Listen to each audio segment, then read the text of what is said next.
पारा शिक्षकों के मामले में सरकार की क्या स्थितियां हैं, सरकार के रुख क्या हैं, वो स्पष्ट नहीं हो पा रहा है, जिसके कारण पारा शिक्षक एक बार पुनः सख्ते में आ गए हैं। उन्हें ऐसा महसूस हो रहा है कि कहीं न कहीं परेशानियां झेलने को मिल रही है।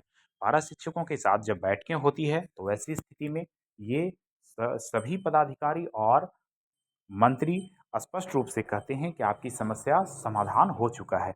अब जब बात आती है कि इधर जब विधानसभा में जब प्रश्नकाल के दौरान कुछ बातें उभर कर सामने आती है, उनसे सरकार से प्रश्न जब पूछा जाता है, तो स्पष्ट तौर पर कहा जाता है कि हमने कोई आधिकारिक घोषणा नहीं की है। अब ये बहुत बड़ी समस्या बनी हुई है।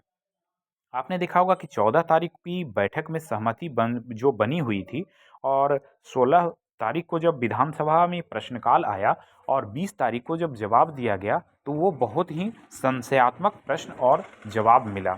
जब स्पष्ट तौर पर 14 तारीख की बैठक में सहमति बन चुकी थी, इसमें शिक्षा मंत्री, मुख्यमंत्री तक की सहभागिता रही। सबों ने मिलकर ये तय किया कि अब पारा शिक्षकों की समस्या का समाधान हो गया है। मीडिया के माध्यम से, अखबार के माध्यम से अनेकों फोटोग्राफ आए और ये स्पष्ट किए कि अब पारा शिक्षकों का कोई भी समस्या बरकरार नहीं रह गया है। परंतु जैसे ही यहाँ प्रश्नकाल के दौरान आता है, तो ये बातें जब आती है उभर कर सामने कि क्या यह बात सही है कि सरकार के द्वारा राज्य के पारा शिक्षक, सहिया, सेविका तथा सभी अनुबंध कर्मी को अस्थायी करने के लिए घोषणा की गई है? तो ये देखिए इनका आंसर है अस्वीकारात्मक। मतलब हमने ये प्रश्न स्वीकार करने के लायक नहीं है, कोई आधिकारिक घोषणा नहीं की गई है। ये बहुत अजीब प्रश्न सामने खड़ा हो रहा है। प्रश्नकाल के दौरान ये एक और प्रश्न उभर कर आ गया। बैठक होती है 14 को और यहाँ जवाब दिया जाता है 16 को। 14 तारीख को सभी बातों पर सहमति बन जाती है और निश्चित तौर पे यहाँ जब प्रश्नकाल आता है, तो आधिकारिक कोई हमने घोषणा नहीं किया है। आखिर क्या होगा? पारद शिक्षकों के साथ क्यों आँख मिचौनी का खेल खेला जा रहा है? ये स्थितियाँ स्पष्ट नहीं हो पा रही है। बहुत ही मुश्किल का समय है। एक तरफ जश्न का माहौल होता है और दूसरे तरफ प्रश्न का माहौल होता है। परेशानियाँ बढ़ती जा रही है।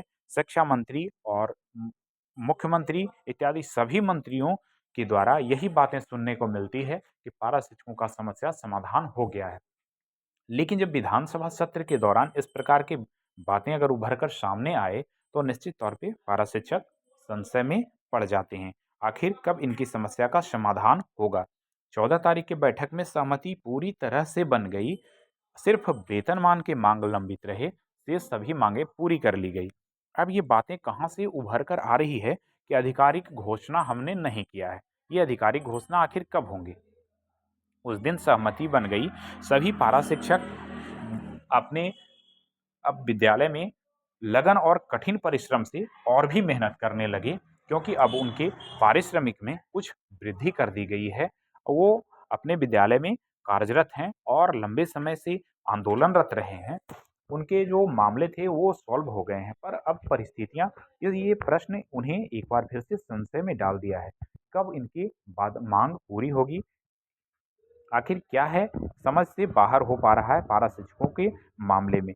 पारा शिक्षक संशय में पड़े हुए हैं। जब तक इनकी मांगें पूरी नहीं हो जाती है, निश्चित तौर पे ये पारा शिक्षक परेशानी का सबब बनते दिख रहे हैं।